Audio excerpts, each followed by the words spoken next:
Yeah, the Rogue Gallery. Thanks for tuning in.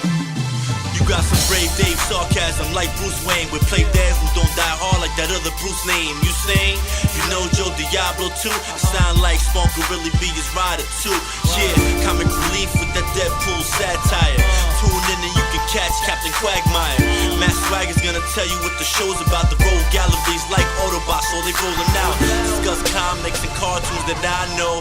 I had a tiger, no Rocky or Lionel. Who's there like the OG Joe?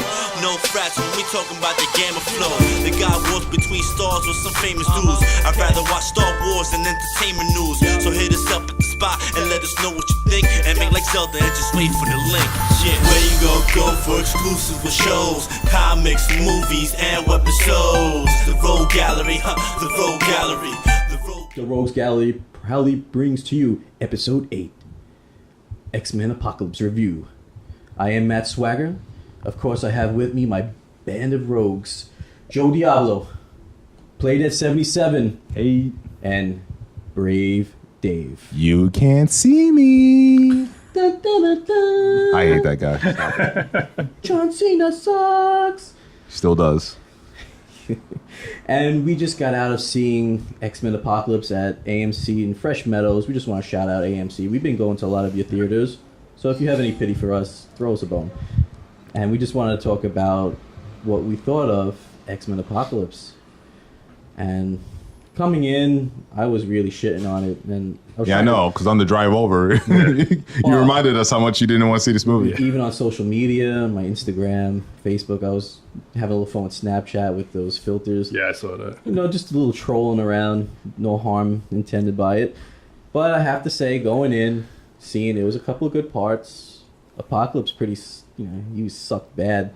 Not Oscar Isaac, but, just the character in general. Well, that was kind of disappointing for me. Apocalypse was still better than like Alexander Luthor. Yeah, You know what I mean? Like at least I understood the goal. The goal of what he wanted. Yeah. It's just the execution, but I understood the goal. But you kind of liked it. I mean, it wasn't a total wash. No, it wasn't. It wasn't a Batman v Superman where you're like, what is the point of this? What did I just watch? Why is Batman stopped by one word? It's a total of 180 in attitude, and that's something I wouldn't do based off a word. I don't know, Play Dead. What do you think? I thought the movie was really good. I thought, I saw it twice. Yeah. A week ago. Saw it today. Two times. 2 times. Yeah. No, I thought it was good. I thought it was really good. Just kind of closing the chapter on the old stuff and just bringing in like the new cast, having them all young, having like millennials kind of grow up with these characters as well, which will help them out. I like that there wasn't a lot of hand holding because I guess from a certain perspective you would expect like you wouldn't see a fight between like Storm and Cyclops. Yeah. So I guess like that was good. Right. They didn't explain the Phoenix at all, which I thought it was great. Right. They just kind of put you in there. No, none of that babying. Just you'll see it when it comes. Right. Yeah, it was like they were afraid of her in the original trilogy, and they wanted to suppress it. He was building like a maze inside her head, and Xavier. And this one, he let her fully embrace her power. Yeah, I mean that literally took that was like 3 movies in the making, pretty much to make the Phoenix happen. This and they just like showcased it like straight on out, and then they didn't say shit. They're like, oh yeah, just release whatever you have in there, and then. Let's go with it. And I thought, it didn't bother me. I thought it was good. What it is. It's not going to be like the comics where she went into space and the Phoenix took her over. They're just saying that this is a part of her. Whatever, we can't really gripe on everything. So, yeah. I never was a fan of them introducing the Phoenix into the cinematic universe. I just feel like whenever you bring up, Phoenix, Jean Grey, things get kind of messy. I didn't even like the way it was handled on the, original animated series from the early 90s. Like, don't get me wrong, it was cool and all. They went out to space, but in terms of like, let's adapt this for a movie, I think they could have just left that part out of it. No, yeah, the X-Men space stuff just invites so many different convoluted. The word of the day is convoluted. Yeah. Oh, we're gonna be using that word a lot, by the way. So especially when we're talking about the X-Men, because their history has had so many twists and turns and collapsed on itself, where it's hard to decipher, what fits and what doesn't. I mean, Diablo, you're probably the biggest X-Men fan here in the room. Yeah. Probably the biggest X-Men fan I know. Yeah.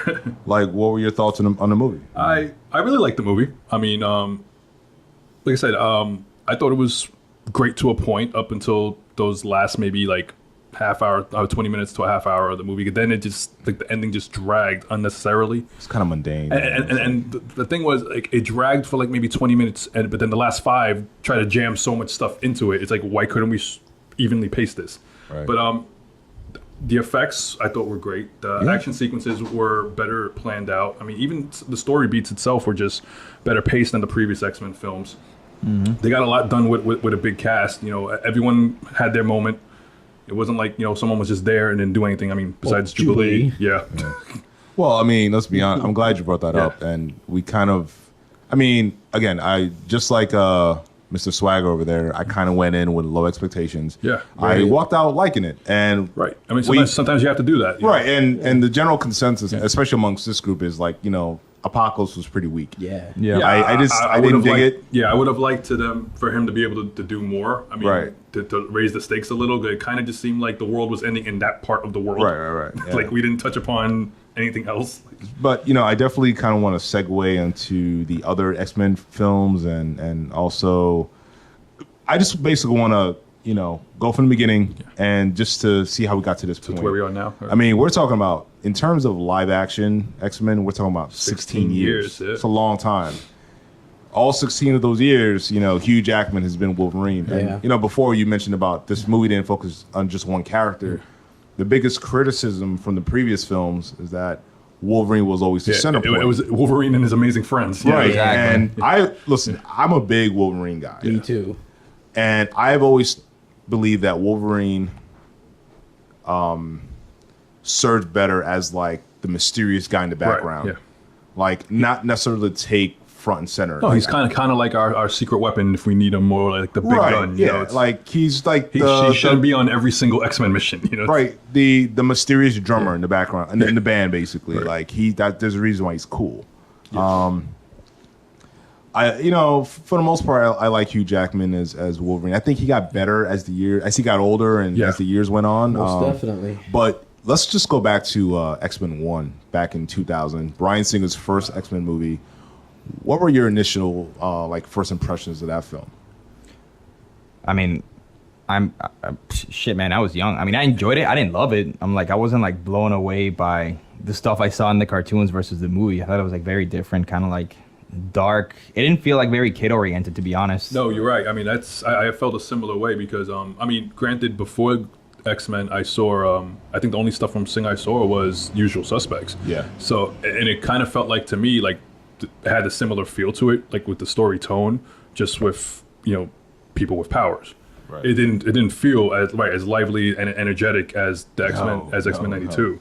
You know, and when you try to watch it now, it does not hold up at all. Like, I actually did try to watch it the other day. Dude, it's a very dull movie. Yeah. And the action is weak. You remember? Okay, so when the movie came out, everyone kept talking about, oh, there's like this amazing sequence between Wolverine and Sabretooth on top of the Sabretooth looked like garbage. Oh yeah, it was a Tyler Mane. So horrible. But yeah, they were talking about like the great action sequence between those two on top of the the statue. You know, and it's crazy. That was a lame scene. But it's crazy that up until that point, it was cool for a superhero That's what movie. we had. Yeah, it wasn't cool to me because we had Blade already at that point. Blade was the shit. Blade came out in 1998. Yeah. Blade was the shit. First of all, I was taken back by Wolverine's hairdo. Like he had a blown out pompadour, Buffon type of thing going. It was like, oh, fuck. So this just didn't feel like the X-Men for me. It didn't feel like that was Logan until years went on. Hugh got control of the character. He was being producer of it. So he was able to make it more of his own. Got the hair sort of right. Got the facial hair going. Right. It took a while though. Took a long time. He hit it, like I was saying, he hit his stride. It would have to be in the Wolverine. Yeah, the mannerisms 2000, down, that was 2013. Yeah, so that's when he hit his stride, unfortunately. All right, so let me ask you guys. All right, so the first movie came out in the year 2000. Right. Let's go back to the year, was it 1992? Yeah, X-Men 92. Fox Kids, whatever. 92, 93, yeah. 92, 93, you Best know. days of my life. You know, X-Men premiered on a Saturday. 11 o'clock, 11:30. I think it was about 11 a.m. Yeah. About 11:30. Yeah, it was on the same time as Wildcats. Yeah, because a year or 2 years later, Wildcats came out, and they were 11:30. And but anyway, what was your first impression when you saw that movie, Swagger? So this is not. I'm sorry, cartoon. I said movie. My bad. Oh, the cartoon. Oh, it's great because it was like reading the comic. Right.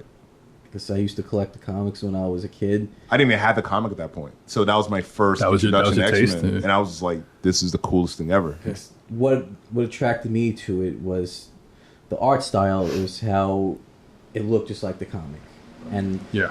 You're referring to the Jim Lee, Chris Jim Claremont run, Right. exactly, which was like set. No, some people consider that Record numbers. the seminal X-Men run. You know. that's the only X-Men I recognize, and I loved it. I loved Logan. I loved the guy who voiced him. That was Logan to me, and we had Gambit, and we had Rogue. We had a definitive Storm, a very strong female role. She was like the second in command. Right. So coming up, seeing Halle Berry in the movies didn't really feel like that, and now this new Storm, you don't see that leadership quality.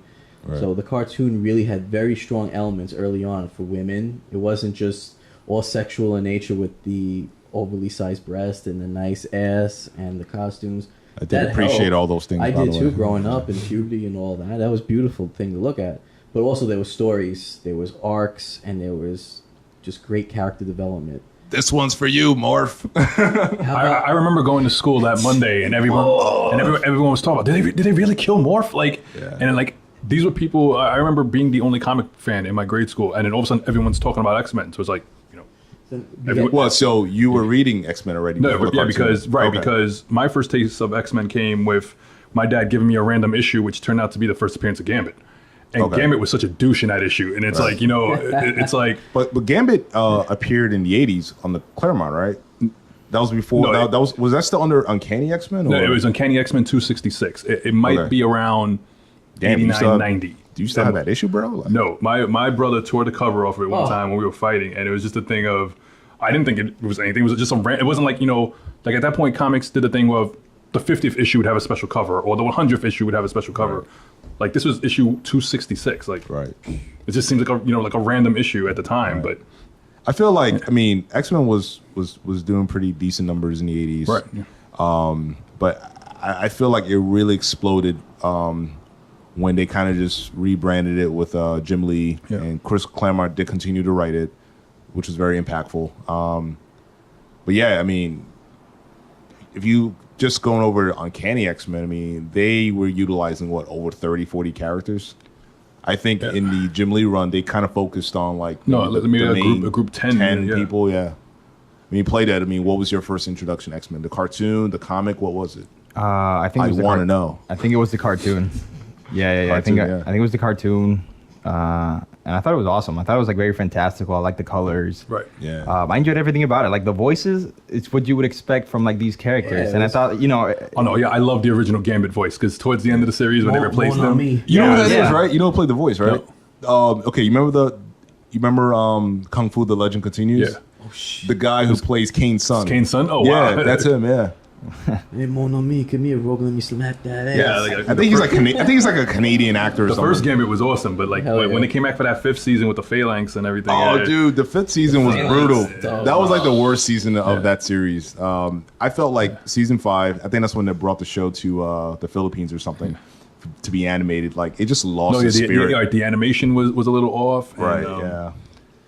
There was a lot of what I liked about it too was just you think about the morality and you remember when characters like Beast decided to stay in prison, right? Yeah, you know what I mean, the politicalness so right. early on, right? And this is geared to its children, so it's trying to teach you something that sometimes peace is not doing anything. Right. No, even the episode which was a take on the whole Age of Apocalypse storyline. They emphasized how one person can make a difference in someone's life, right? Whether it just being something insignificant or something monumental, right? Because one act of kindness spiraled into one world, and Xavier not being around turned the world to shit. Right. Well, what I love about comics is that it's even going back to Superman. Right, we talked about this before. Superman was a reflection of the times, and it was to inspire people, to give them hope. I think X-Men, which was first created sometime in the 60s, 63, yeah, which was a very interesting era. That was a reflection of the times. The book was the perfect allegory to what was going on in the real world. It's It's an allegory to any form of discrimination, to any ism. You know what I mean? Yeah.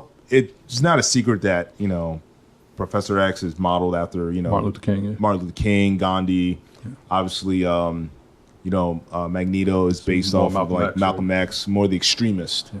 You know what I mean? And that, I think that concept still holds up because we still live in a world where we need, where this story is needed. You know what I mean? Because we may potentially have a leader who's going to be more of an extremist, you know, coming up soon. So, and honestly, that's just going to get us all killed. You know, it really is. I mean, it's really going to be huge, super great things. Right. Okay. All right. So we talked a little bit about, you know, the first X-Men. I thought X2 was actually pretty good. X2 I think it was a lot definitely closer. A step up from the first one. Yeah. Certainly better than the last. Like the joke they made in the movie. Yeah. That was good. That was some good fan service. Yeah. What was that when it came out the theater and Gene was like, part 3 is always terrible. Yeah. First off, we had an X-Men movie referencing a Star Wars movie, which is, you know, fucking fantastic in and of itself. But yeah, we liked X2, but then we see it twice, right? I mean, I think we did. How'd you feel about X2 play dead? I thought it was good. I thought it was like very different. It brought like a more mature scenario to all the characters. Like Logan seemed like more confident in himself, like more ready. Rogue, like she got acclimated with like the school. She met Bobby.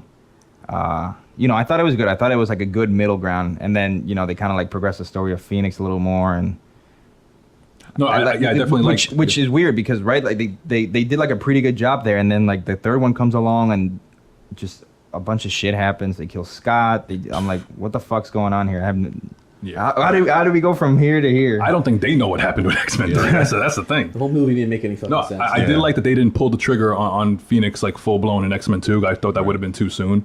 But even in X-Men 3, it didn't feel right. But I mean, no, it didn't. And I mean, X2 was a response to some of the criticisms that it was definitely it was that they got from X1, where like people felt like, well, hey, where's the action?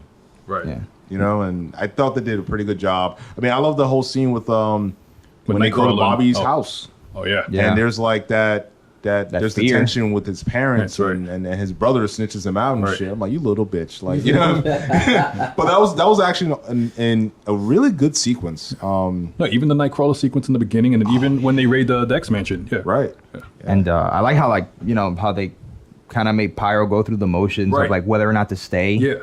And then he goes from one, you know, from one end to the other. He just go from one extreme to the other, right? You saw a gradual you see descent. You see like a broken friendship, and then he just ultimately decides to go with Magneto. Right. That was actually, not because he became evil, just because he just his beliefs just were more in tune with Magneto. Right. I thought that was powerful though. Yeah, that was. I mean, really for the time, good. definitely. Yeah. I mean, it still resonates now. Like, you know, you don't see development like that. Like fire versus ice kind of thing. I like when you brought up the Nightcrawler sequence. In the White House, you know, that was like the opening of the movie. Right? Yeah, that was a great. That was the opener. Yeah, that's when he was under control. Right, Alan Cumming, you know, he was good. He was really good as Nightcrawler. Yeah. Actually, even the Nightcrawler in Age of Apocalypse was really good as well. He was. Yeah, he still had that Catholic element, which was pretty cool. Yeah, I did like that they incorporated his religion into Nightcrawler, because with some characters, it's like they try to shoehorn religion into them, but like religion is a strong part of Nightcrawler's history, just because he was always viewed upon as being like this demon. Right. And you know, the people who shunned him in his homeland were, you know, they couldn't grasp that such a demon have such a devout faith. Right. I just can't believe they showed Jesus at the cross in the opening scene. With the they were just on the times. I know. I was like, oh, God forbid. I don't mind if a character, you know, is religious or anything like that. No, I'm saying like you know, but like in Nightcrawler's case, that's part of who he is. You know? Right, it gives him like more. Right, but to me, that's real. No, right, exactly. Like I said, they're not trying to pimp it on you that you know that this character is a Catholic first, and then he just it's like no, it is just as much of a part of it. And I like the scene that he had with Storm in that movie where she pretty much lost her faith. Yeah, and she had that moment of doubt. Yeah, right, exactly.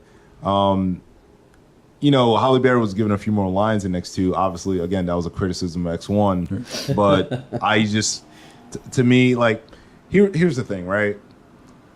Everyone knows I'm the movie guy, whatever. But I kind of felt that Halle Berry was just put in that role because she was hitting her stride. Yeah, at the moment she was the it girl. Yeah. Right, she was the it girl. She was a big name. She was in that movie with Hugh Jackman. Right, Swordfish. Yeah. Yep, It's and showed her I like breasts. Swordfish. Yeah, Yes. Swordfish is a good movie. Yeah. and I liked her breast. I liked them too. I got it on DVD and I freeze frame it every now and then. But This is why. but seriously, like to me, it kind of just felt like, okay, well, she's an actress, she's a big actress, she's black, let's get her a Storm. But I'm like, did she really have the qualities to play that character? Yeah, because she's from Cairo. She has an accent. She has this commanding presence, and Right. you just put in, how can I say, like Vixen type of deal, where you're Right. gonna make her more of a white person than she is of, an ethnic background. Well, and I just thought about it, like just think about how Black Panther was recently handled in Civil War. It was just like, oh yeah, you actually took your time to develop this. Right. Yeah, he came up with his own Yeah. accent too for it. I feel like I don't know if it was X1 or X2, but like Holly would start off with an accent and somehow it just drifted away. I know that was big in X3. I don't remember it too much in the first two, but yeah, I know in X3 there was parts where it's like she would go up Up and down. And I'm like, all right, just give up. You're insulting yourself at this point. and that's the thing is that like, how come no one like told her about this? Like, Well, there's supposed to be a script supervisor on set it's like, that's wait, supposed to yeah, monitor right. to make sure things are consistent. you would So think. somebody wasn't doing their job. I mean, she's probably just a diva, and they didn't want to go by her. I'm gonna look at the credits and shut that person out and put them on blast and shit. I'm sure they're already paying the price for it. Yeah. All right, guys. X3. X3. You knew it was coming up. Don't you look away, Mr. Swire. You knew this was coming up. X3. Starting with Playdate. What were your thoughts? Literally had a total shift, including directors. See, that was the thing is that I remember the first time I saw X3, and I mean, first I remember texting Brave Dave over here again. What the fuck did I just watch? But then the other thing was like, yeah, I wanted more action in an X-Men movie, but not at the expense of having no story whatsoever. Right. No fucking story. And see, that's my issue with Hollywood. It's like they always feel like it has to be one or the other. I'm right. like, There's no, no the balance, two right. can definitely marry. They can coexist. Yes. Let's just take a look at Daredevil and Flash. Yeah, I mean, what's most fucked up is like you have like this really cool setup in X2. You have Nightcrawler, you have all these characters, and then in Yeah. X3, Nightcrawler didn't even come back. X3 I know, rolls where the fuck around was he? and you're like, I don't even think they explained why he wasn't there. Fuck no, they didn't give a shit. you're like, whoa, what the fuck happened? And then like Magneto It was- swoops in, takes control of Jean like it's nothing. They Oh, kill no. they kill the With that professor. fucking scene with them all fucking stretched out and God knows Photoshop digitally fucking remastered. See, that's another issue I had. It's like I feel like we've been so exhausted with the Magneto character. Magneto is a fantastic Yeah. antagonist. Right. Don't get me wrong, There's but others, though. it's just like, damn, is that the only fucking Right. villain these guys have? Like, even like, all right, so X2, they set up William Stryker, but by the end, they're really just fighting Magneto again. You know what I mean? Like, Right. That's true. It was That a is true. clusterfuck of insanity. It was. yeah, it wasn't good. It wasn't. I good don't at think all. anything spells out clusterfuck more clearly than Brett Ratner being quoted as asking, "Why does Wolverine need claws?" Yeah. He'll just be Rambo. Right. Let's just put a bandana on him and. The exact quote was, "Why does Wolverine need claws? Why can't we just give him a gun?" Because he has super scent and he can heal, so let's just give him a gun. It's like, motherfucker, just go make another Rush Hour sequel. Have you read the comic? Have you seen this man in action? Stupid, man. And granted, it did have like its action sequences, No, it and, did, and it it had did. like it had its things, but I'm like altogether it was just like the good did not outweigh the bad. At Exactly. All. No, and another thing too is like, look, just think about how mistreated Cyclops has been throughout all these movies. Like he was seriously. It's like, come on, man. It's Like, kind of like Soups in DC, right? yeah, no, it really is. It's like, Cyclops is a pivotal character within the X-Men universe. He's the Like, leader. They just spent all their time, pimping out Hugh Jackman. Listen, I like Hugh Jackman just as much as the next guy, but there's other characters here. Yeah. And the one flaw I think all these X-Men movies have, probably with the exception of X-Men First Class, is they're not great ensemble pieces at all. It's very much like a one-man kind of show. They don't know how to Yeah. fight as a team. They don't showcase that. They just show them separated. And then even in this latest movie, they're making a point to try to separate them because they fight like shit together anyway. Right, yeah. I wasn't like, I like a lot of the set pieces in Age of Apocalypse. I wasn't necessarily blown away with the fight choreography. I mean, with the exception of the Weapon X scene. Yeah. That was amazing. Yes. But Yes. in terms Oh, of man. but in terms of the third act when they're all teaming up against, Psylocke and Storm and To a point, it's a thing of, okay, these kids have never been in the field before. So I Right. kind of get that. But it's only to a I get it, point. yeah. Right. It's only to a point. 'Cause Right. then it got to the point where it's like, okay, can we Right. finish? Can we wrap it up, B? Come on. Right, Let's right, play. yeah. We get to wrap it up music. Just Yeah, wrap- I mean wrap that this scene up. just dragged on and on and on. I'm just like I'm falling asleep It's like here. you got Apocalypse and he's walking and fighting in his mind at the same time. It's just really, come on now, let's go. Like, at that point, I was ready to just to get up out of the chair. I didn't care. I already knew what was going to happen at the end. Right. With the little teaser after this credit scene. I was ready to leave. But it still was better than X3. Oh God, yeah. That tells you something. Yeah, I mean now. Okay, so X3 was shit. Let's jump into X-Men Origins Wolverine. Oh God. With Baraka Pool. Baraka.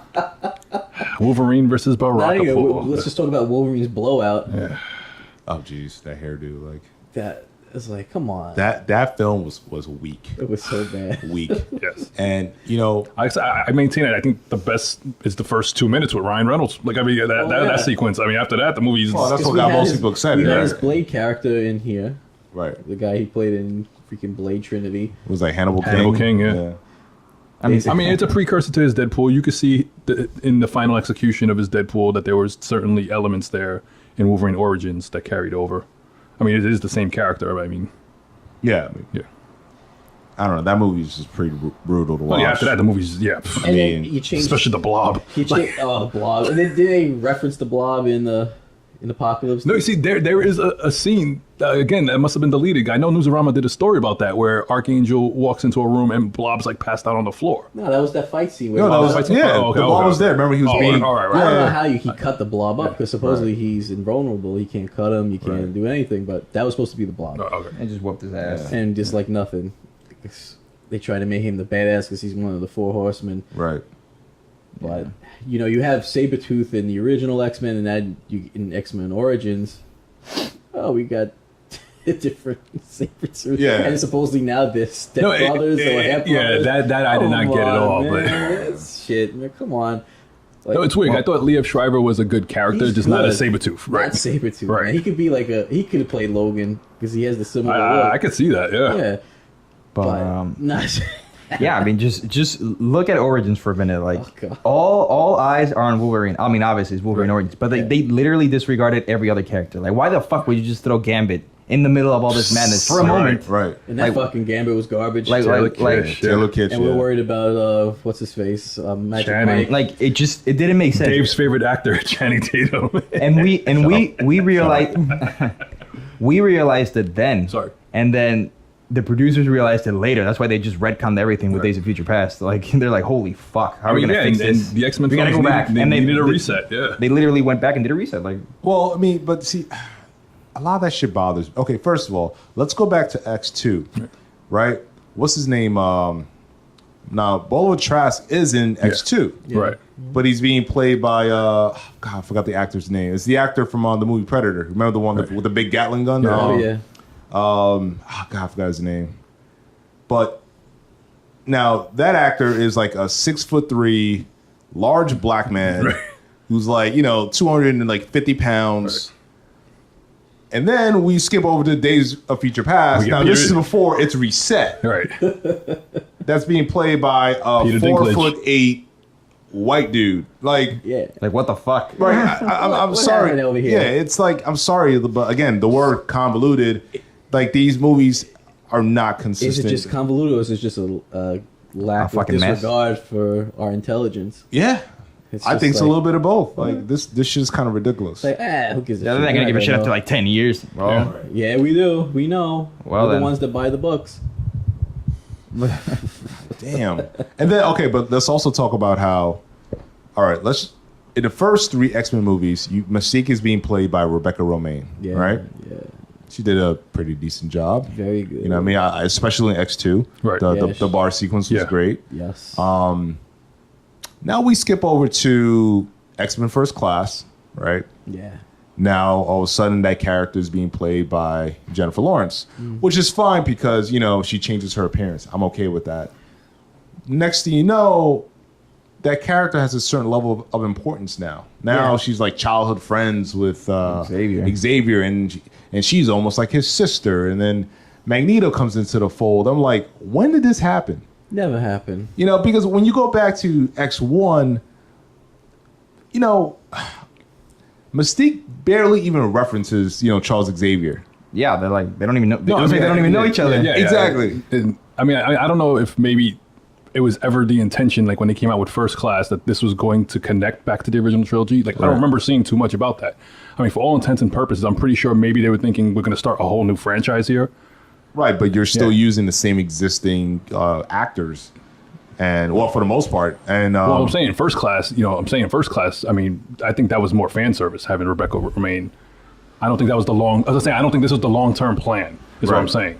Is that we were when they were making First Class with Matthew Vaughn, that we were going to bring in Bryan Singer to put all this shit together.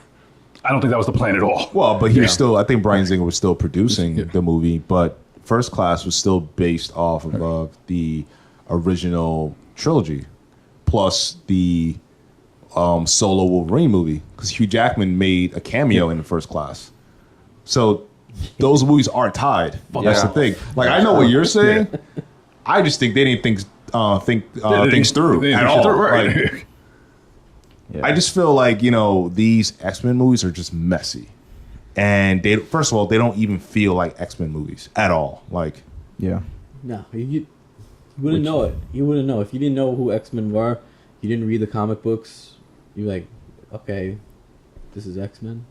Yeah. What's so good about it? Right. But I mean, if you don't know anything about the books, the cartoon, whatever, like, you may go into it actually appreciating it. Right. I was going to say, because I mean, you're not going in there with all the baggage that you have from reading the comics for years and watching the cartoons. But for us being, with fresh eyes, right. But for us being longtime fans, we go into this shit. We're like, as fuck. What the fuck is this?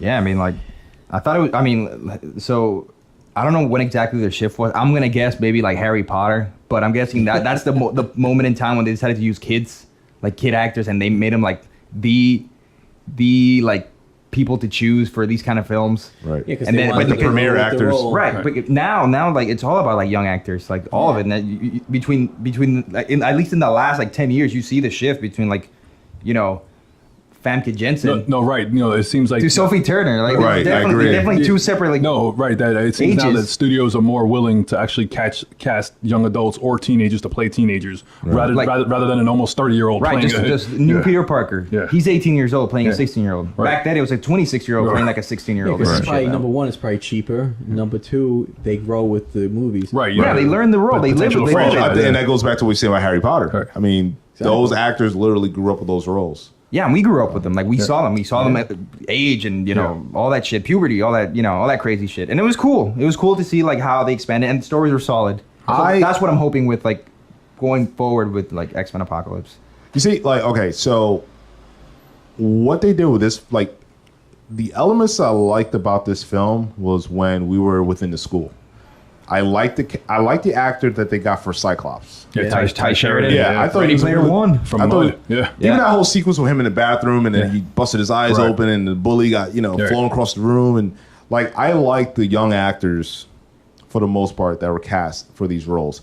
I kind of wish this was like, in a way, First Class. Yeah. They really fit the part. Right, because my issue, see, I didn't watch First Class when it came to theaters. I was like, either. I saw the trailer, I'm like, this isn't the First Class. This is bullshit. We got no Iceman. Right. We got Beast, but where's Jean Grey? Right. Like, and Cyclops. We got that pretty much this time. Yeah. No, I mean, this seemed more like this, I said in the initial reactions, like, this seemed like rather the start of something new rather than a closing chapter. Yep. So let's just say in alternate universe, this was like the first X-Men movie, right? And it's a good start. It's a good start and it's an X-Men movie without the inclusion of Apocalypse. It's just like, I could see in an alternate universe, like, how how they're making all these young adult YA movies now, like, Hunger Games and Divergent. If they said, they looked at X-Men like, Because if you look at this cast, that's kind of like what this is, right? No, it's a young adult Marvel movie. Yeah, Right, exactly. Which is what they're going forward with New Mutants. Right. They've explicitly said New Mutants is going to be our young adult version, franchise. Yeah. I mean, I thought that. I mean, if that was the case, I think that would have been a great way to kickstart the X-Men franchise. But it's this movie, unfortunately, has so much baggage, so much history in the last 16 years, and that's what makes it difficult to appreciate this movie. I don't know. I don't know how you feel about it.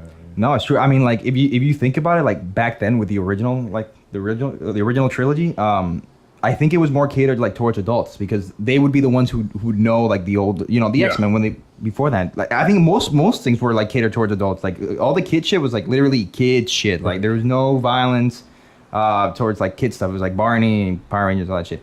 Now it's like total shift. And now it's like these young adults are catered for everybody, which is awesome because I think adults would like feel more like, oh, I can relate to this because I was a kid when this stuff came out and I can see them grow up. And I was a kid in those times in the 80s and all that shit. And then for the younger kids, they're like, they can just get in tune with that because they're seeing kids on doing, awesome shit. Right. We're all kids at heart still. It's not like we're... Yeah. I haven't grown up yet. No. But no, it is true. refuse. It is true. It does have a lot of baggage, and that sucks, right? Because like people would look at it with like a stink eye, thinking like, they would come with preconceptions, thinking like maybe this movie's gonna suck because the same guys that did those older films that weren't that good are the same guys doing it now, and maybe they haven't learned their lesson. And I feel bad because I thought this was a really good cast. I mean, I like the girl that was cast as Jean Grey. What's her name? What's her name? Sophie Turner. Sophie Turner. I mean, Sansa Stark. Yeah. She was good. she was really good, and Ty Sheridan was good. Quicksilver was good. Evan Peters is McAvoy is good as usual. I mean, you always know what you're going to get with McAvoy. He gives solid performances. Him and Fassbender. It's the sequences with Fassbender and his family were very touching to me. Yeah. I really like that arc. humanity, yeah. Right. That's what you could relate No, to. yeah, Well, right. It was good to see that they reminded us that Magneto isn't just this dude who's out to wipe out the humans. Right. That He was trying to be left alone. Right. He fought the battle. He lost. He was chilling. In his corner of the world. Just leave me the hell alone. I'm gonna go on with my life. And then this shit happened. Yeah, I mean, like doing the right thing, by the way. Yeah, exactly. Right. He was not in the wrong at all there. You're Doing right. the right thing, trying to save one of his co-workers from being crushed. Right. Yeah. And then he won't go and snitch him out. Yeah, like he tried. You see that, and you see exactly when the ribbon is cut. Yeah. You see exactly that time where he's like, "Fuck I can't do this anymore. Fuck right. this shit." like how much pain, how much frustration I have to go through, how much loss. I'm trying to lead a good life, and this is my reward. Exactly. Exactly. So no, I mean, I thought it was good. I thought they actually like gave the characters like that love, that care for the characters. Obviously, I'm hoping like going forward we're gonna see more Jubilee and all that stuff. But at least here with reference her name, with like the ones we've seen, at least they were good. At least I liked, That's a problem I have. I mean, I'm glad you brought that up. Like every X-Men movie, from the very beginning, before the movie comes out, it's always this big announcement. Okay, well, this is the character that's going to be in this movie, right? Same thing for Days of Future Past, right? Oh, Bishop's going to be in the movie, and Bishop did shit. What was the other character? Blink, Warpath, and Warpath. Sunspot. Right. They have no lines. They die. They have no lines. I mean, at least Blink did some cool shit, but it's like Warpath. I mean, if you didn't know shit about Warpath going into Future Past, that was like a fan service. You would never, you would never think he even had powers. Like, right? It's ridiculous. Like, and Sunspot was pretty much like a Human Torch. It's like, yeah. I'm like, these characters should have voices. Literally, they should have voices. Like, it's just ridiculous how, again, and what really bothers me is that when they market these movies, it's like, oh yeah, like Jubilee was all over the marketing. I know. Yeah. She was on Good Morning America this week, and she did shit in the movie. Right. Like when she goes and sees the film, is she gonna be looking for her scenes? I mean, because it doesn't exist. Like, oh, I look cute in that scene. She literally had one line. Yeah, and I think they should have brought her in. Like when everybody else was doing their thing, I think they should have brought her in as well. Right. But Well, I mean, what bothered me by X1, I was like, well, they're using Rogue as like the younger girl. Yeah. I'm like, well, where's Jubilee? Could you just put Jubilee? Like, right. Yeah. Oh yeah, they did focus a lot on the trilogy of Rogue. Yeah. And ultimately, she didn't even really use her powers. Right. Like She sucked. nothing really happened She sucked, and then because they we just wind up know not her going. to always be able to fly and have some kind of other power. Yeah, because she stole her powers No, from Ms. Marvel. yeah, Rogue is known Right. for strength and speed. Yeah. I mean, flight. I mean, yeah. And none of that. Yeah. We never got the true Rogue. We never got a bishop that actually spoke. I mean, I'm sick of this shit. Like, and I don't want to be the guy to be like, okay, well, let's just compare it to everything in the MCU. But you know what? At least, you know, when you look at Avengers films, these people have dialogue. They talk. They interact with each other. Like in X-Men movies, everyone is always just reacting. Yeah. Like it doesn't feel real or organic. It's just like reacting to a situation. Like, you know, yeah, Age of Ultron gets a lot of criticism, but I love the party scene when everyone's just kind of hanging out, chilling, and when Cap's able to budge Thor's hammer and Thor has that. Like, oh shit! that was a priceless. Yeah. Like, This motherfucker. is an Agent of Hydra now. Thor that didn't was worthy. Thor didn't say anything, and you know it was all in the facial mannerisms. Yeah, and sometimes that's all you you need. need, right. But you have those moments. You know what I mean? Like in this movie, it's like, you know, they go to the mall for like a minute, right. and then you hear that they cut out all the scenes from the mall. Yeah, they just show them leaving the theater. Right. It's like, yeah, but these are the scenes that are gonna make the characters feel more human. No, this is how people will connect to them. Yeah, Right, exactly. Like that those are my favorite parts when I see like No, the quiet moments, the hero yes. out of costume. Right. Like that's the stuff I live for. Like that's what I like. right. Even the Hawkeye. Peter Parker's struggling to get his homework done. Exactly. You know what I Yeah, mean? him Exactly. telling Tony Stark he can't go fight the Avengers. That shit, like, homework, right, you know? out of costume is great. I mean, I love action scenes, of course. Like, fuck, action scenes are amazing. But even the stuff before that, everything before they put on that costume That's is the stuff that sets up. No, Exactly. Even for them to be in Avengers, costume. even in Avengers 2 with the Hawkeye scenes on the ranch. You know, I love Yeah. that Yeah. stuff with the family. Exactly. Yeah. Right. This is how you get emotionally involved with the emotionally character. invested, Right. yeah. Because if you just see this guy grunting or giving a stare and not being able to speak, what good are they? Are they even relevant to the story? Just being there. Are you referencing Henry Cavill right now? That fucking Nightcrawler growl. It could be. Yeah. certainly could be. You can cut and paste anyone into that, right? Yeah, it's very general.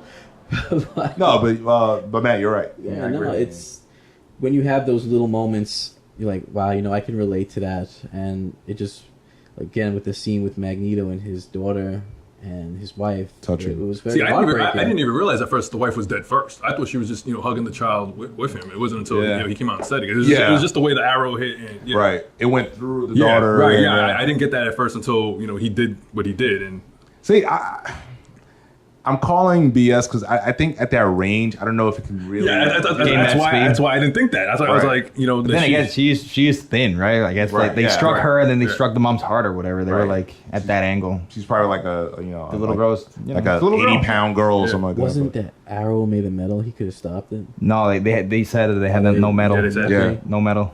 They were smart, all right. but he was smarter. Yeah. It's a shame, though.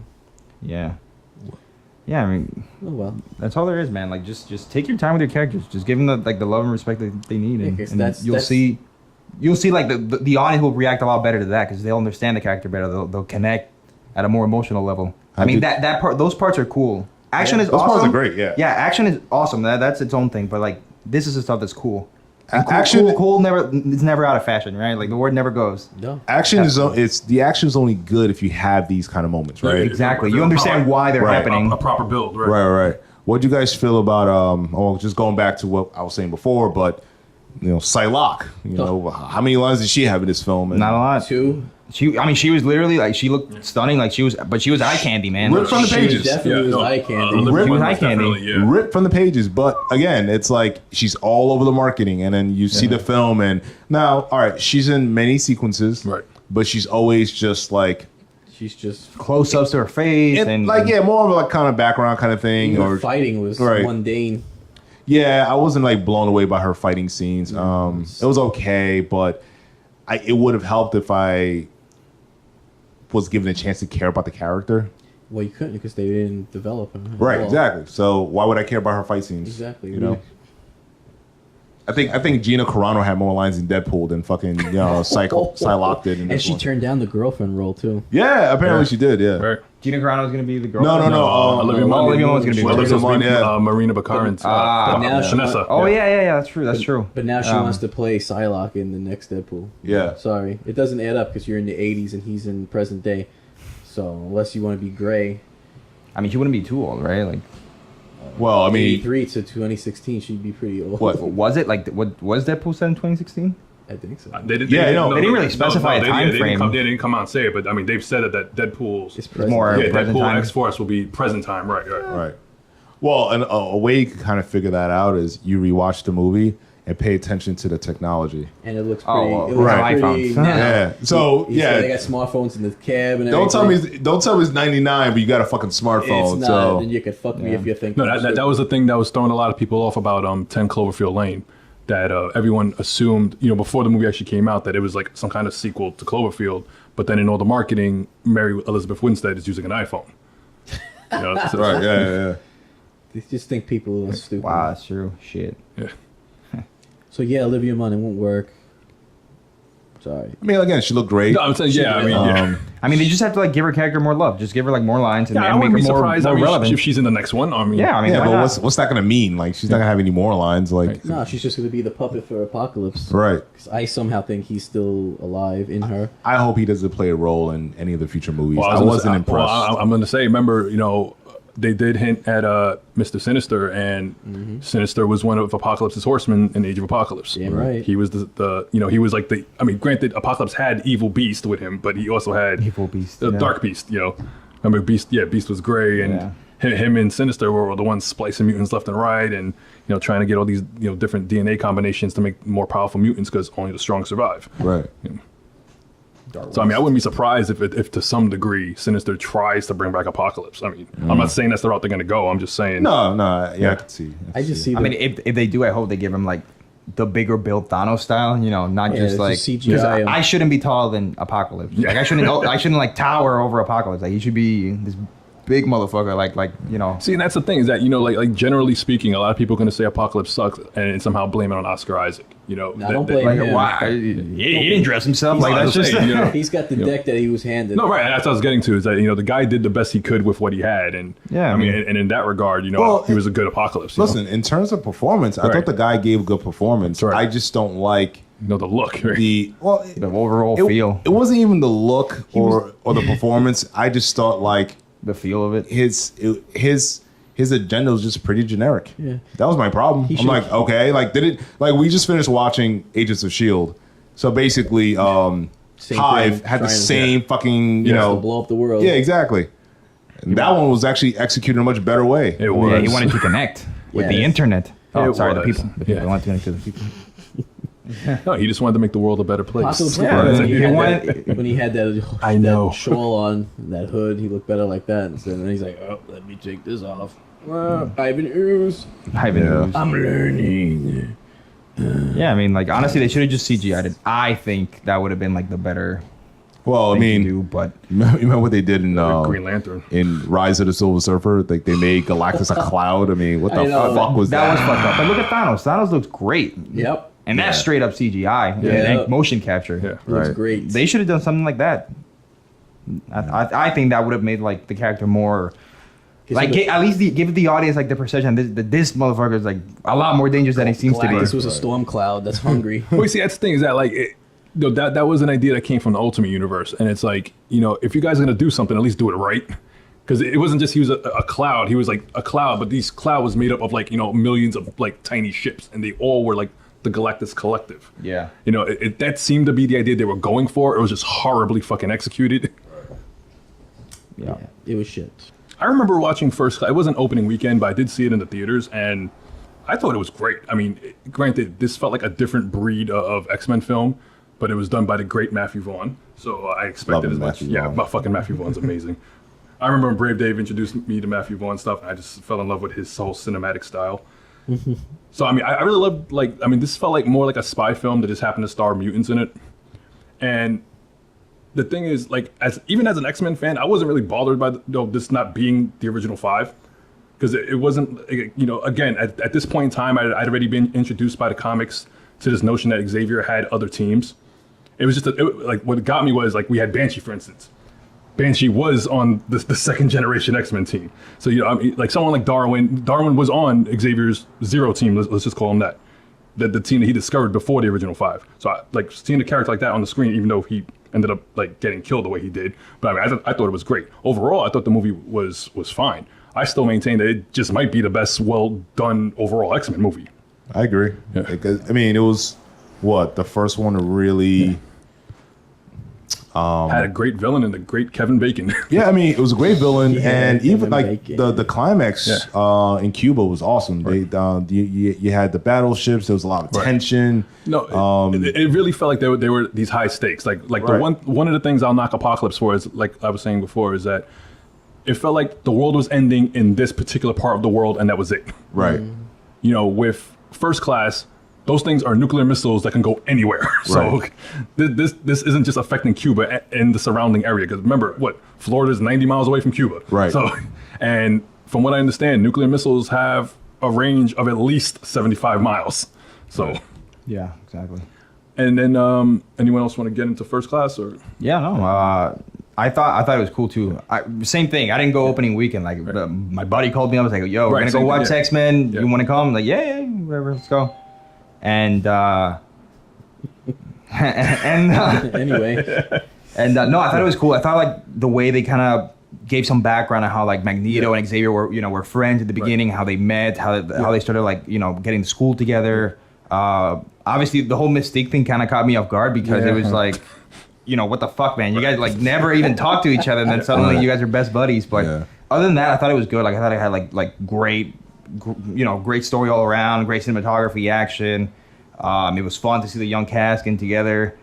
I love the relationship between Xavier and Magneto in that movie. It was really well No, you see, done. that's why. Yeah, that's one of the strong points where they showed that build. It wasn't just like, all right, fuck the humans, and then Magneto just became a bad guy. No, it was this, this build, and It was a good bromance. yeah, Exactly, and exactly, yeah. And it's not like saying like, oh, Magneto's like the ultimate villain. No. It's like saying, they were on the same side at a given point. They were going towards the same goal, Yeah. but like different methods. They're different ways, right? And they were on the same page for the most part. And then suddenly, well, shit happened. And the funny thing is, it's kind of like how Zemo was, where Magneto wasn't entirely wrong. Right. Sorry, go ahead. No, go. No, I was continue. gonna say, yeah, that Magneto wasn't a complete bad guy at that point. I mean, granted the whole missile thing, but I mean before they had the eventual split, he wasn't exactly wrong in feeling the way he felt. I mean, granted the guy came out of the Holocaust, and Auschwitz, and it wasn't like he had this boner for just just wanting to take over the world. Right. Right, he just had a bone to pick with the one guy that like Right. killed his mother. Shit, I mean, and it's who a wouldn't? simple, And- it's a simple and you can't- ideology. and you to can't go, fault him for to that, go right, after, right. like you killed my mom, and I'm gonna go after you. You killed my father, not prepared to die. Yeah, seriously. also what it does too, it felt like the first X-Men movie. You got some kind of costume, with the Right. colors. You got yellow and blue. I still love those. Yeah, blue, they're not yellow. afraid of colors in that movie. Yeah, I Yeah. still love that blue and yellow. We got yeah. a And, definitive team. We got a story. We got a villain, and we got that relationship between Xavier Shaw was really and well done. Eric, yeah. just like in the comics, in the cartoon, because they are friends. They're just friends that butt heads and just see things differently. And the way they developed it in that movie was good. Charles was trying to help him with his powers, trying to help him control it, get stronger. This way he can fight on the good side. But again, you're persuaded by rage, vengeance, and that kind of, if you're that kind of person, that's going to steer you in that direction, and it's very hard to change you. So overall, I thought it was good, and I think, with Days of Future Past, I think let's just skip over those events because they really don't even matter anymore, apparently.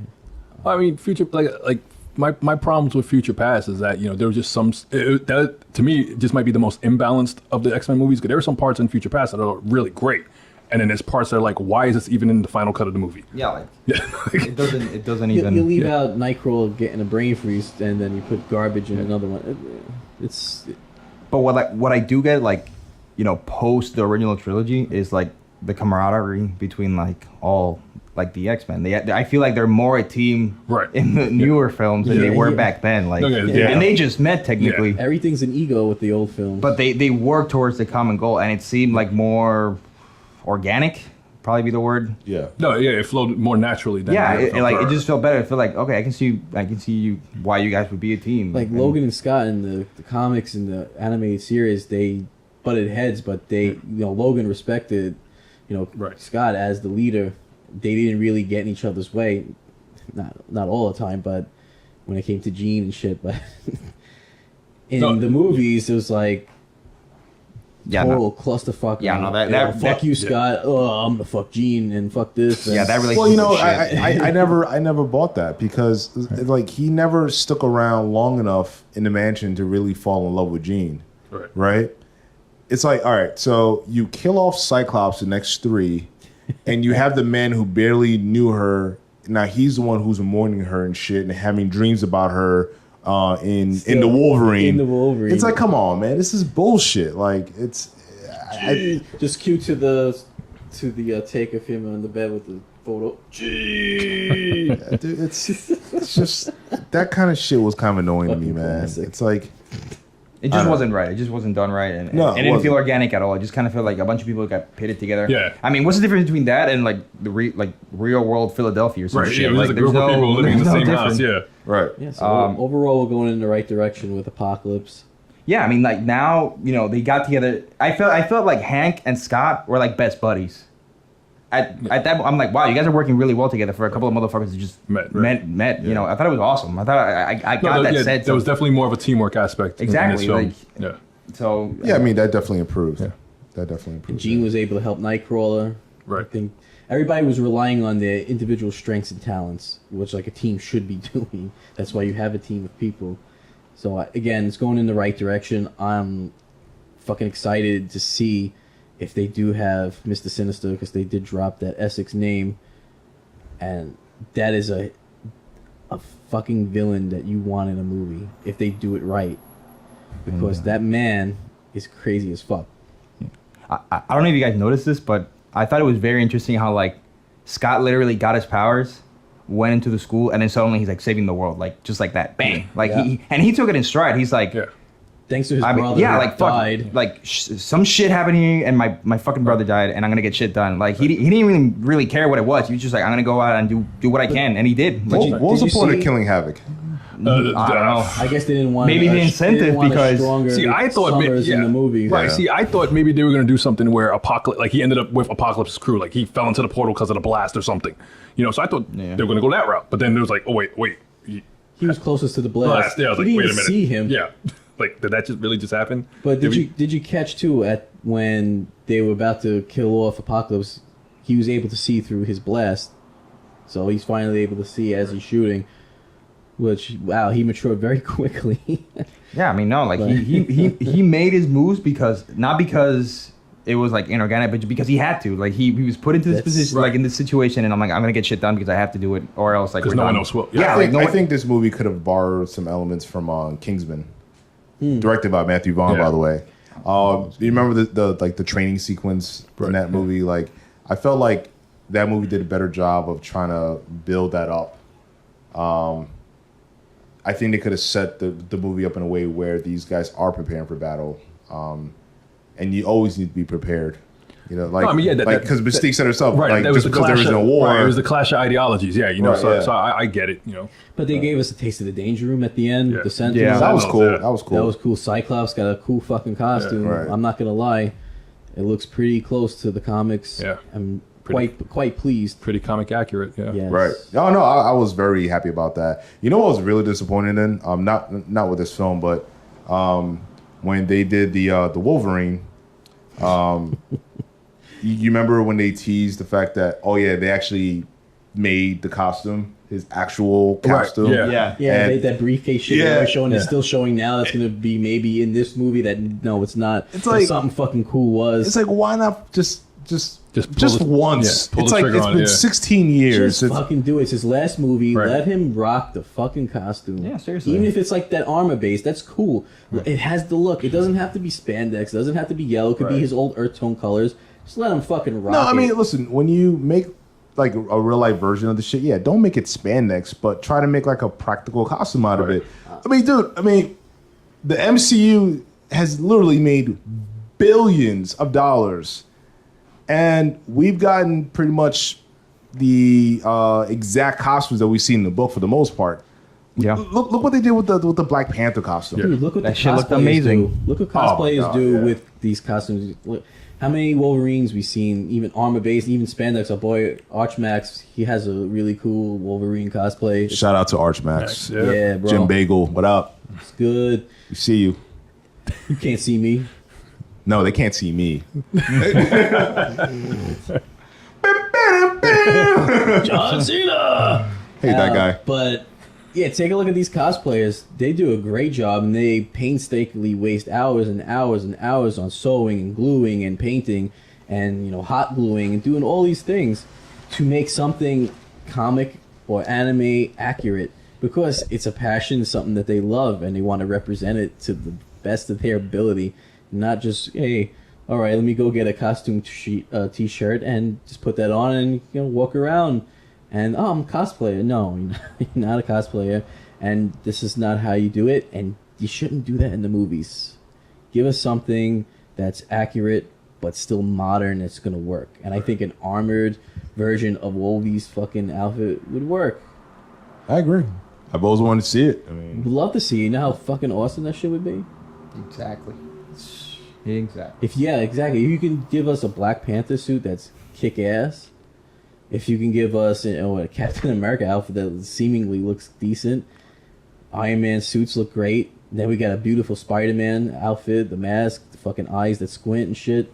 even like the most recent like Hawkeye costume was pretty cool. Yeah. It's not the full on purple and blue Right. like in the books, but they just the black version of a very similar costume without the mask and all. Yeah. But Yeah. Give us a Wolverine. it's time, man. We're living in a different generation now. Like, back when the first X-Men came out, doing a comic book movie was a very risky thing. Right. I mean, Blade wasn't much of a risk for the studios because we didn't even. it's the essentially- general public didn't yeah. even know it was a Marvel movie. yeah, they Yeah. didn't even know, Yeah.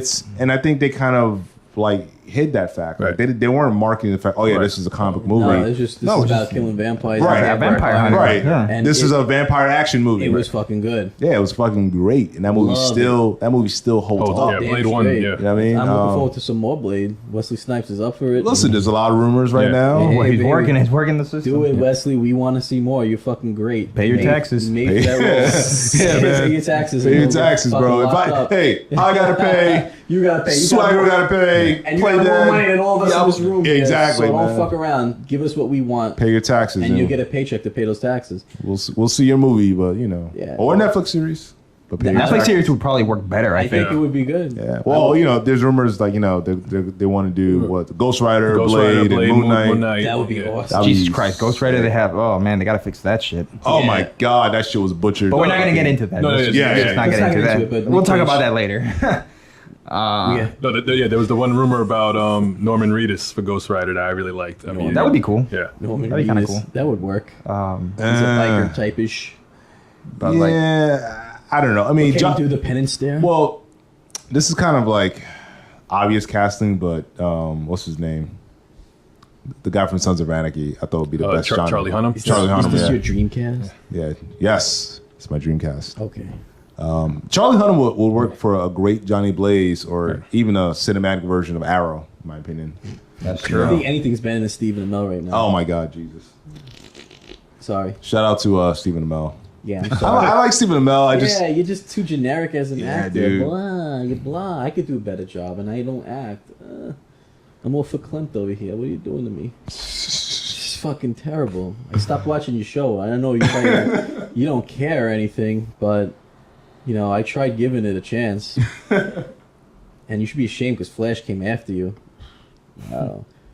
And anyway, back to Age of Apocalypse. yes. So what do you guys expect from I like the next one? I expect Mr. Sinister. I expect to see a clone of Wolverine, probably X-23, because we know Logan's on his way out. So this is a good way to introduce her and be the female lead in the upcoming movies. Yeah, I think they need to shy away from Wolverine because dude, he's been like the main He already character said for a he's- very long time. Wolverine 3 is going to be his last film. I hope it goes out on a high note. I'll be sad to see him go, but happy not to see him replaced. I Yeah. don't want to see him replaced.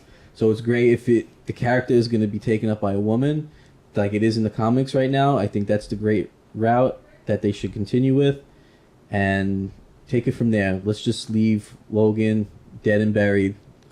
I don't think this is gonna be his last one.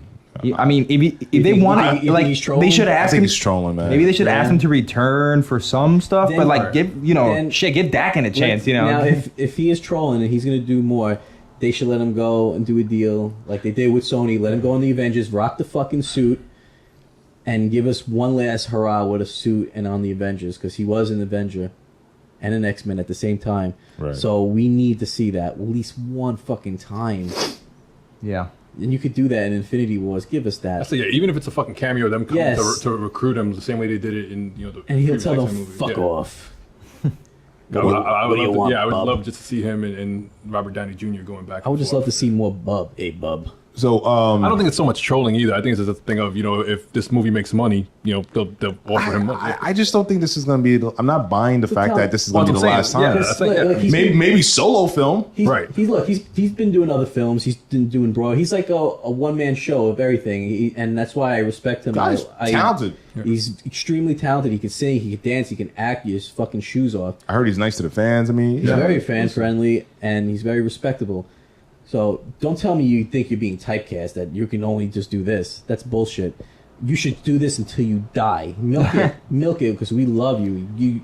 The character gets older as you get older. Just go with it, man. But if we can get you in the Avengers with the fucking armored suit that's authentic to the comic, that would be a great fucking last ditch effort of giving us what we want and letting us die happy.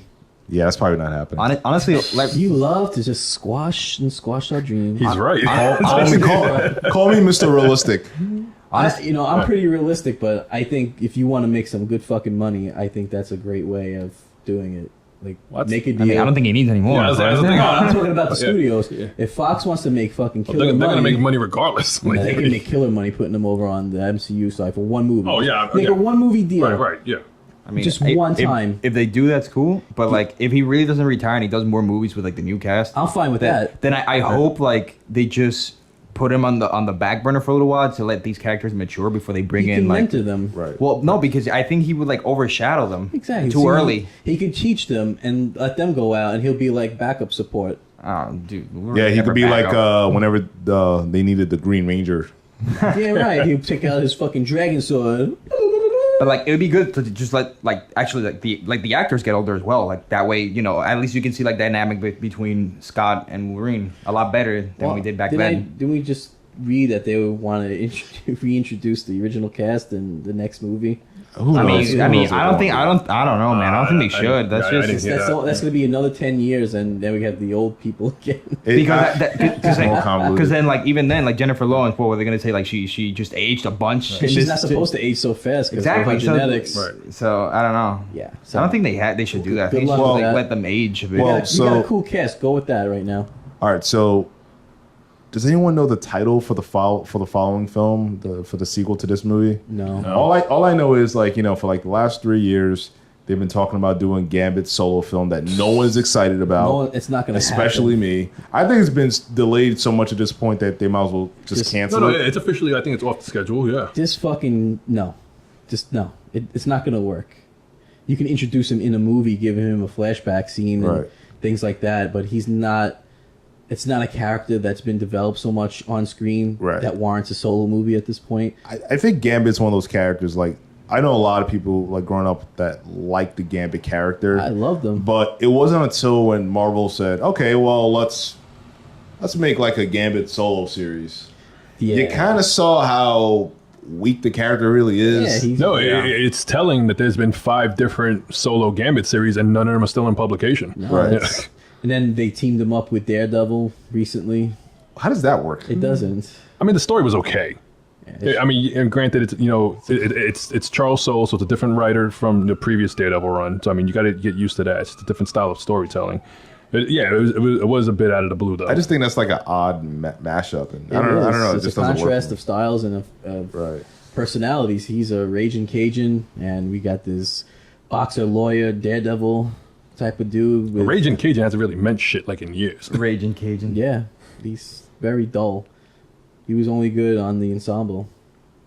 Well, I think certain characters play off better Better, on yeah. other people as opposed to being solo. He was right? good as a distraction. Right. Unfortunately, Right. he was good to maybe trick a woman because he's very charming Right. with his He's a scoundrel. Louisiana's Bayou accent. Yeah, he's a scoundrel. Yeah, he was good. He was in the Was it the Thieves? What was the name of Thieves it? Guild. Yes. Oh yeah, the Thieves Guild. The Yeah. Thieves Guild. So he was a part That was of another good episode of the animated series. Well, I think that's Wait, what they wanted to do for the live action film. Where he went right? back to Louisiana. And how about with Mr. Sinister going back with Charles Xavier's relatives? How we Well, saw him. see, that's the thing is that, like, right, playing into that, Gambit has a history with Sinister. Mm-hmm. That Gambit was originally a Sinister plant on the X-Men team. So it's, they could even, I could see them maybe even doing that in the next movie. Just have Gambit as a character, not Channing Tatum, but someone that can really play that character, and introduce him in the next movie with Sinister, something. But I definitely want to see Sinister. Yeah. No, I think Sinister's long overdue. I mean, it's not like, he is one of the elite X-Men villains. Yes. It's not like he's like an Omega Red or a Black Tom or any of those level of X-Men villains. I would have liked to have seen like in a Wolverine solo film him like fend off with like Omega Red. I thought that Oh would yeah, be in a Wolverine pretty solo cool. film. That would've been But fun. just not an X-Men film, right? No. I'm just saying, there's like so many Oh, interesting right, things. that's you a could do. Wolverine villain. Right. Right. There's so many things you could do with Wolverine separately. Yeah. That again, I was just always so bothered that he took up most of the screen time in all these fucking No, movies. you're right. Like it became like Wolverine Wolverine and the X-Men. Right. That's really again. I Which think was I think the best course of action would have been keep him more in the background, and then do his spin-off films where he could take front and center stage. I think that would have been the best route. But basically, like you go back to X1, you go back to X2, they're just Wolverine movies. Pretty much. You know, What the story was about him. Trying Right. to figure out who he was. In X2, he found Stryker. Yeah. That thing with the block eyes. Ice, yeah. Feeling through the ice. Like, oh, God. No, yeah. Everyone else is just a means for him to find shit out. Yep. right? Exactly. So any final Final, thoughts? final thoughts? Yeah. Final. Well, if you... It's an exciting time to be a fan. Yeah, It really is. Well, it's an exciting time for a comic book. Yeah, if you're... All Except around. for DC, but Yeah. Well, even then, I mean, Suicide Squad looks promising. It looks a hell of a it lot. does. It looks a hell of a lot promising than. BVS. I'll even go on a limb and just say that the Suicide Squad trailer is better than BVS as a whole. Hell yeah, it is. It's entertaining. Like those 2 minutes of Suicide Squad is better than. oh man, Just watching fucking Harley Quinn getting dressed is better than Batman v Superman. So oh shit! I just realized something. I have a final thought. My final thought: why the fuck could they never use the X-Men theme song from the cartoon in the fucking movies? Like, dude, there's been guys on YouTube Right. like that would actually make like an actual score of that theme, and I'm like, oh man, this is so cinematic. Like, give us a theme that we could really just get behind. because they'll get you amped. Like they're trying to. Right. Like well, before the movie started, they had the actress that played Storm try to get you ramped up, and oh, thank you. So we had so much fun making this movie, and you didn't even talk. What the fuck was that about? Like, It was just trying to like appeal to you to try to brainwash you in a way subliminally to like the movie. I've That's never how I seen that. felt. Like, I've been to like 1,000 movies, and I've never- never seen that before. Before the movie starts, you have an actress or an actor from the movie send out a message to the audience saying, Never. "Hey, we hope we really like this film." Like, shut the fuck up and play this movie. In Like, other words, please go and see this, buy tickets so we can have a job in the next movie. I listen. See, that's why I thought it was going. I thought it was going to be a thing of sorry. What? Oh No. I think it was going to be a thing of exactly. Please don't bootleg this movie. Right. I thought that's where they were going. Yeah. That I understand. I've actually seen that before in other movies. It's never Right. a superhero movie, but Right. in other I saw that when I saw Rogue Nation. They had a thing like that. I remember that. Yeah. You know, It just seemed like a tactic to make you not feel like it's gonna suck. It was weird. Yeah, and the movie, and it's a good enough and that's the movie. thing, and the It's a thing- good enough movie. Yeah, Like, so don't- it didn't suck. That's the thing. Exactly, and that's the irony in that whole thing. It's like, oh please, I hope you enjoyed this. It's like it was an indie film or something. Someone Right. made it in their basement, like, oh, we worked very hard on this, so please like it. And all right. on that note, I want to thank you all for sticking with us. Hope you enjoyed our initial reaction video. Hope you enjoyed our episode 8 because we had fun making it. And we really hope you go to our YouTube channel, subscribe so you can always get updates on when we drop our latest episodes of new content. And again, for the Rogues Gallery, I am Matt Swagger. Of course, with me, as always, my crew. Joe Diablo played that 77. And the one and only Brave Dave. Yo. Thank you so much. See you real soon, guys. Hey everybody, Matt Swagger here, hoping that you enjoyed our latest episode. Make sure you go over to our YouTube channel and hit that like button, because if you don't, Captain America is going to get shot again and killed. So make sure you go ahead and smash that button, because you don't want that to happen. Also, share on your social media, because, hey, show some love to us. You know you love watching us. And most importantly, if you haven't already, please subscribe, because this way you know when we drop new episodes and our latest content. And thank you so much for watching. If you liked anything that we did, I know you didn't like anything, right? No, of course you did. Make sure you leave something in the comment section below so we know what you like, what you didn't like, and we can address it. All right? Thanks so much for being with us. Matt Swagger signing out. Go for exclusive with shows, comics, movies, and episodes. The Road Gallery, the Road Gallery.